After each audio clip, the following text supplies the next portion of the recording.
Mindset is a fixed mental attitude or disposition that predetermines a person's interpretation of situations. Your mindset can change everything. I'm Amanda Clark, and thanks for joining us for this special podcast series. It's more than a chair, it's a mindset, where we're diving into the future of the workplace and discovering how mindset and well-being matters more now than ever. Welcome back to the More Than a Chair podcast, our special series all about mindset. And today we have our special guest. I'm very excited she's here, live from Mindset in downtown Fishers with me, Kathleen Lemaster, partner and interior designer from Access Architecture. Thank you for being here and on the podcast with me. Thank you for having me. It's so fun because I'm finally able to get some guests together in person. We started the podcast in the beginning of COVID, and so it's so nice to kind of start getting people back into this space and all of that. So I'm glad to have you here live from the Orange Box in the Mindset showroom. It's pretty fun. It's pretty fun. Yeah. I love it. It's very cozy. It is cozy. It is cozy. Well, I'm so excited that you agreed to come and talk to us about this because I know that you were part of this project early on. We are talking all about our new showroom that is all focused on ancillary spaces. What is it about a project like this that got you excited? What did you think when they first came to you and said, okay, Kathleen, we need your help on this? Well, it was really great because the first interaction with the project was with Dick Oakes. Yes. And myself and Drew White had a meeting with him initially just to talk about the overall concept. And at that point, the space still didn't have a name, and it was still very much this, they knew that they wanted a space for ancillary furniture and that sort of thing, but there was still a lot of things that they were figuring out. So it was really great to be with them along the journey as they were, fine-tuning things, doing research, with Hannah and Heidi going out west. Yeah. And then Mary Beth, obviously playing a large role, and just seeing, when they were thinking of names, Mindset had come to Mary Beth. That was one of the very first options. Yeah. And then of course there were some, iterations, and it was fun to see it come full circle to Mindset. And now it's perfect. I can't imagine this, this space being called anything else. Isn't that funny? I know, it really is. So tell me about your career. When did you get started? What is it about design that you knew this was going to be what you do? Because you can tell just sitting with you that it is a passion for you. It is a passion. It's funny when you think back, because you get asked that question a lot, right? When did you decide you wanted to do this?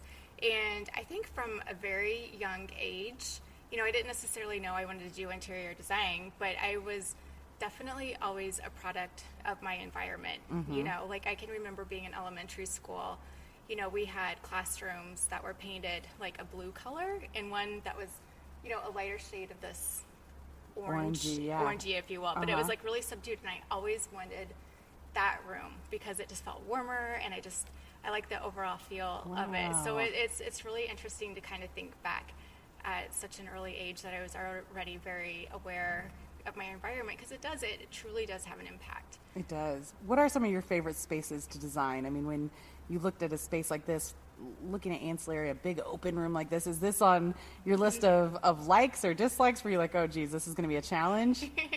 Well, it was going to be a challenge in the sense that, it is a big open space that you are to fill with ancillary type furniture, but still incorporate and weave through different postures and that sort of thing, and how do you make sense of it, so it just doesn't feel like a large retail space, but it feels comfortable, and it meets different needs, and that sort of thing. Mary Beth had some very specific things that she wanted the space to capture, one being a large round table where she could have round table discussions, and there's not a head of a table, so we knew that was going to be a big focal point. We knew technology was important and flexibility as well. So, our job was primarily to create the backdrop, if you will, for the life and the space and the activities that were going to happen within the space. And then working very closely with Hannah and Heidi, they came in and did a lot of the different furniture layouts and that sort of thing. So it was fun. It was definitely a collaborative venture, Yeah. and we had a really great team in place. Yeah. Now, if I'm right, you spend a lot of time in the kitchen with some of those details, Yes. which is like, describe that space for us. Well, the kitchen, again, we kind of went back and forth as to which side was going to be the main entrance, and landed on the south side of the building, if you will, being the main entrance, and having that space, having the kitchen visible immediately, like when you walk in, Yeah. and just being able to usher people back, just like you would in, if they were coming to your home, or, a boutique hotel or something, welcoming them in, and, offering something to drink, or, eat, or that sort of thing. So we really wanted that to be visible. But then the other part of it too is we wanted to be able to hide it as well if we needed to, for, if there was going to be a large event that was going to be catered, and, kind of having, some of that stuff tucked away in the back. So it needed to provide two things: one, being very visible, but then also have the capability to be sectioned off as well. Mm-hmm. I love how you talked about it being like home, with something we've talked a lot about bringing touches of home into workspaces and office spaces. What do you think about that, with the kind of the future of how work is going to work? What's it going to look like for us, especially post-pandemic? I mean, we've all shifted our mindset a little bit. As a designer, what do you think is the future? Well, it's really funny because, thinking back, especially as we all started to settle in and realize that, working from home was going to be more than just a couple of weeks, that it was going to be ongoing for who knew how long. But it was funny, there would be people I would talk to, whether it would be people, from the studio, or clients, working on a project, and talking with them throughout the day. You would see them in different positions. Like in the morning, they might be at the table with their coffee and computer, and then, in the afternoon, they've moved somewhere else, and then, when it gets nicer out, they would be outside. And I think having that power of choice and being able to move to different spaces that support, the different types of work that you do throughout the day is going to be really important. And I think more than ever, I think before the pandemic, understanding, how important the ancillary spaces are is, obviously we were thinking about the space before, so we knew it was going to be important. And I think now more than ever, it is going to be more important. We've had a couple of clients that have been thinking, what does the future look like for them? And, will people be coming back full time? Will it be a hybrid approach? How can we get people to want to come back? And that sort of thing. And I think people do want to come back to work, and what you keep hearing about is the collaboration. They miss being with people. So I think providing those spaces where people can come together and collaborate and innovate and, work on what they need to do as a group, and then having the ability to separate, whether it's, still within the space or if they go home and work. But just providing a space that is well thought out, well planned, and incorporates a lot of the features that you see within this space. Yeah. How do you do your best work? Do you do okay working from home? Were you ready to get back into the office? Do you like a hybrid approach? Like, what's your kind of the secret sauce? I do like a hybrid approach. It's funny because we, before the pandemic, we were always, you need to be in the studio. You have to be in the studio. And we will be going to a hybrid approach once we get back into the studio full time. And it's going to be a 60-40, where 60% of the time we'd like people to come in, 40% of the time can be working from wherever. And, I've been coming to the studio since late summer, and I thought, and we're on a voluntary basis, so I thought I would just maybe come in a couple days a week and work from home a couple days a week. But I found that I really do like being in the studio. So, I typically come in every day, and then Fridays are a nice day to work from home, because that's usually when you're wrapping up the week. I have a lot of heads down type work and that sort of thing. So it's really nice just knowing you have the option, and whether you decide to work, outside of the workplace or not, it's nice knowing that you have that option. But I do find myself working more inside. Does that make you kind of change your approach to design when you think about maybe what you were doing 5 years ago, 2 years ago, even just a year ago, to like what the future is. I know you talked about making sure you have these different spaces, but do you kind of put yourself, I know you're big in about the human experience when you're looking at a space. Well, yeah, you're absolutely right. In every space, especially when you're working within the corporate markets and that sort of thing, every organization is different. They have a different culture. They have a different process. There's definitely a lot of commonalities between the projects, but it's just truly putting understanding the client and understanding the work they do, and then inserting yourself into that situation, like thinking through the space and use and how you move through it, and how one naturally moves around, within a space. So yeah, a lot of that is put into that. Yeah. And furniture plays a huge part. Oh, huge. Yeah, just creating those different spaces. I mean, that's what I think, looking in mindset. It's like, without the furniture here, right, there's no zones, there's no little nooks and places to find that focus time or that collaboration space. So yeah, it is. Thinking about that from the very beginning is important. It is important, and I think that is probably the biggest thing when I think through the process and design that has changed a lot, just even within the past 5 years, is getting your furniture partner involved early in the project. A lot of times, they're not brought in until, further down the road, and I think that's just unfortunate because the furniture does play such a huge part, and with furniture you can create spaces within spaces and that sort of thing.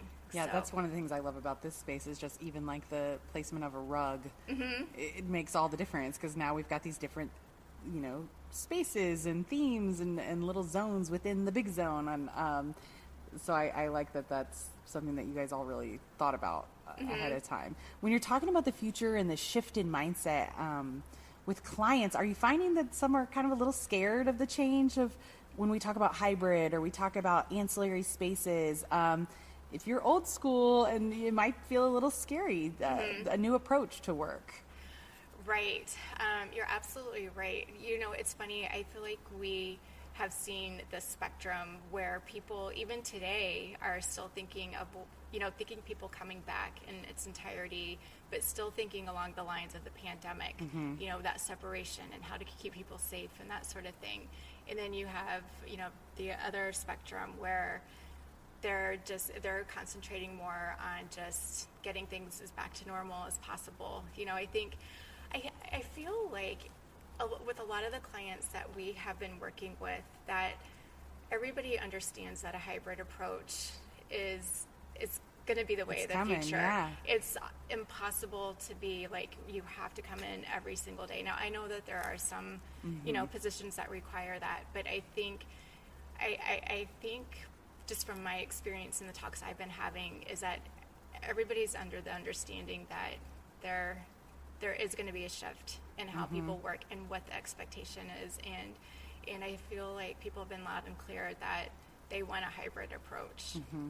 It is. That's where I do love that this space is called mindset, because it really is. It's a shift in your mindset and thinking about how important it is, though, to still have these spaces. I mean, I'm sure you've had those conversations with clients that are saying, we worked from home, maybe we stay home. I mean, have any of those conversations been happening, or do you feel like people are really starting to, they do understand that there's some, benefits to having a space for just your company culture? Right.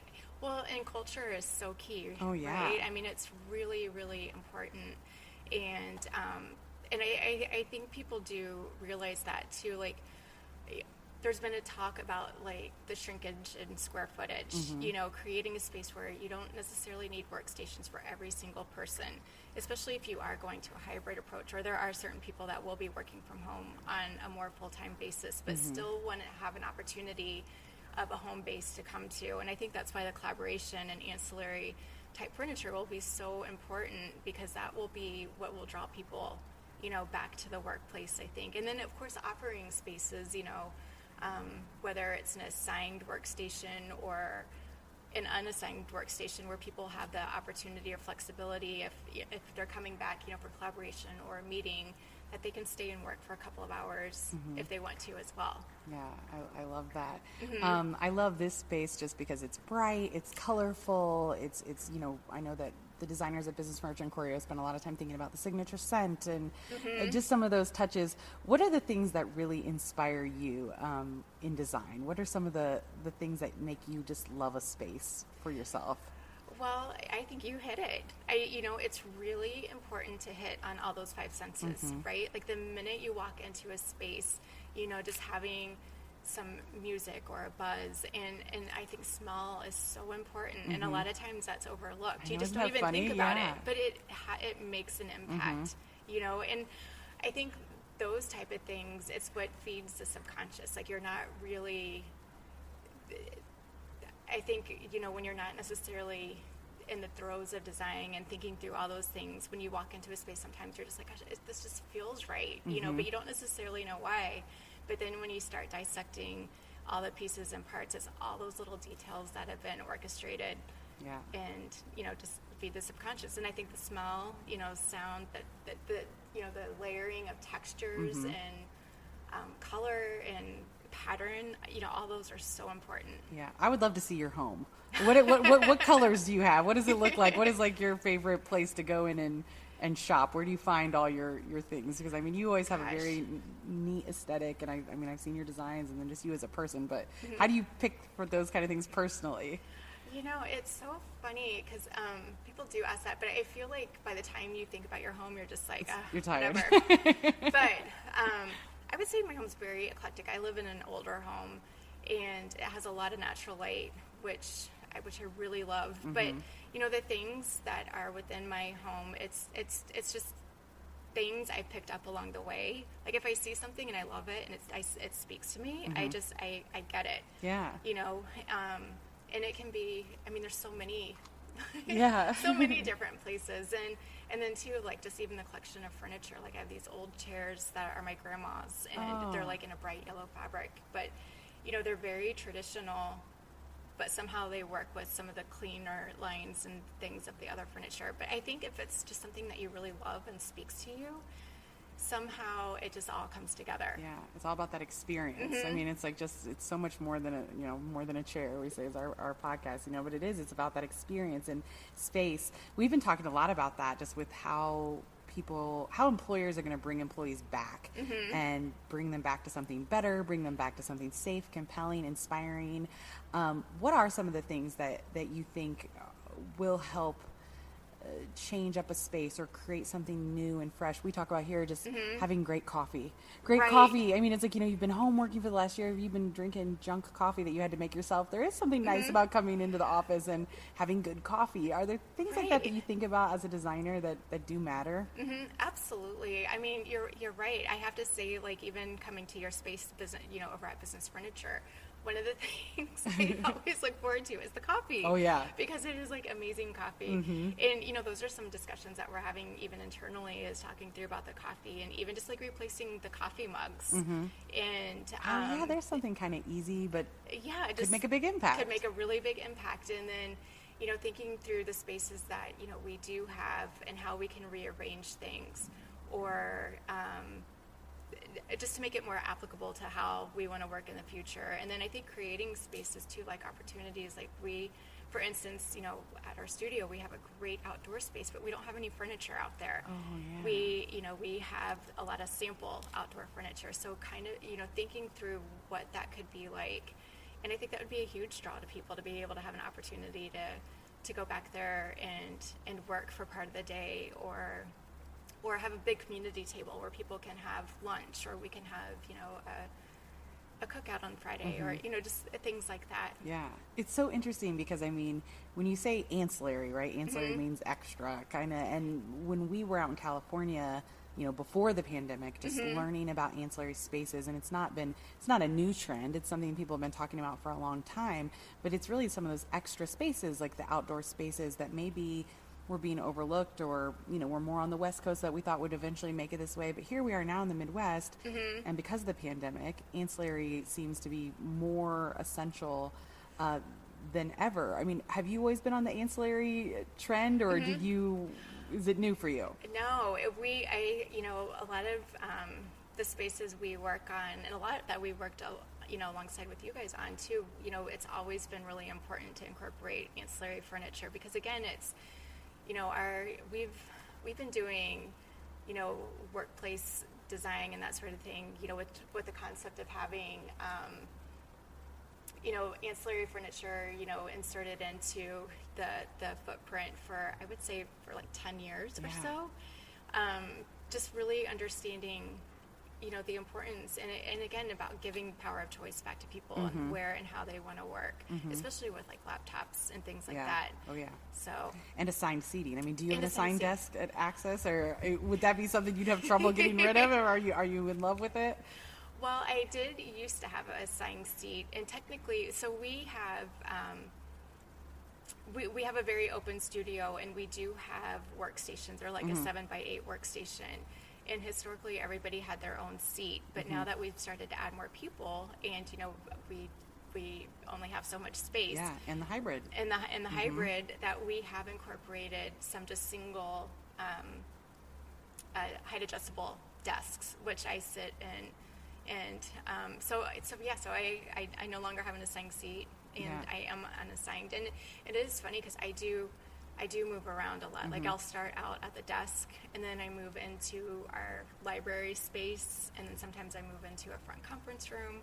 And a lot of it has to do with the natural light, you know, the time of day and how it's like filtering into the room and that sort of thing. Yeah, I think that was a huge shift in mindset for me when I first started Business Furniture, because there are not assigned desks. It's not like this is Amanda's seat. It's Amanda kind of floats wherever she needs to be for the day. And at first I was like, well, where do I put my stuff? Right. But now I love it because I have a bag. I don't have files of junk laying around, and I feel just more mobile, and I can just up and work from anywhere. And I think that's kind of an interesting thing about this hybrid is it's forced us all to work that way. It's kind of freeing, right? It is. Just like, I mean, not to have, you know, because I used to have so much paper, and I would have a mobile pedestal full of stuff that I never really needed, but I thought I needed. And now I don't have all this stuff. And it's change, which change is scary, you know. And like we have our sister company Choreo at Business Furniture, and that's really what they do, is go in and help companies with making that change. Because when you tell somebody, hey, you're not going to have a desk anymore, that can feel a little like, what do you mean? What do you mean? I love my desk. But it's that shift in your mindset and the way you work that really can be better once you get through the rough patch.